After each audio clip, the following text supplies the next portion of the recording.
সংগ্রামী বন্ধুগণ, আমরা ইতিমধ্যে জানতে পেরেছি সরকার ইন্টারনেট বন্ধ করে দেওয়ার সিদ্ধান্ত নিয়েছে। আমরা আবারও শঙ্কা করছি, ইন্টারনেট ব্রডব্যান্ড সবকিছু বন্ধ করে দিয়ে আবার দেশে একটি ক্র্যাকডাউন চালানো হবে, মানুষকে হত্যা করা হবে এবং একটা হত্যাকাণ্ড চালানো হতে পারে আগের বারের মতো। সেই জায়গা থেকে আমরা আমাদের আগামী এই পুরো সপ্তাহের কর্মসূচির আউটলাইন ঘোষণা করে দিয়ে যেতে চাই। আমরা জানি না ইন্টারনেট বন্ধ হওয়ার পরে সমন্বয়কদের কি হবে, আমাদেরকে আবার তুলে নিয়ে যাবে কিনা, মেরে ফেলবে কিনা, কিংবা যে কোনো কিছু ঘটতে পারে। সেই জায়গা থেকে আমরা একটা কর্মসূচি আউটলাইন ঘোষণা করে দিয়ে যাচ্ছি। আমরা না থাকলেও আপনারা এই কর্মসূচিগুলো বাস্তবায়ন করবেন। আগামীকাল 5ই অগস্ট সারা দেশে শহীদ স্মরণে শহীদ হওয়া স্থানসমূহে শহীদ স্মৃতি ফলক উন্মোচন করা হবে।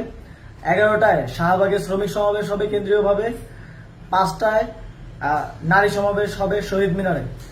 সারা দেশে বিক্ষোভ ও গণ অবস্থান চলমান থাকবে। 6ই আগস্ট মার্চ টু ঢাকা ঘোষণা করছি। 6ই আগস্ট মঙ্গলবার সারা দেশে যে যেখানে আছেন সব জায়গা থেকে মিছিল নিয়ে ঢাকার উদ্দেশ্যে রওনা হবেন। সারা দেশের ছাত্র নাগরিক শ্রমিকদের ঢাকায় আসার আহ্বান জানাচ্ছি। সকল এলাকায়, পাড়ায়, গ্রামে, উপজেলায়, জেলায় ছাত্রদের নেতৃত্বে সংগ্রাম কমিটি গঠন করুন।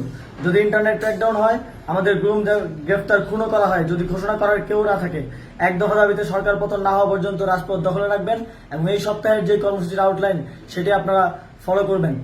সারা দেশের প্রত্যেকটি পরিবারের প্রতি আমি আহ্বান জানাতে চাই, আপনার পরিবার থেকে একজন করে হলেও মনে রাখবেন এই আন্দোলন, এই লড়াই আপনার পরিবার, আপনার পরবর্তী প্রজন্মের জন্য একটি সুন্দর বাংলাদেশ গড়ার লড়াই।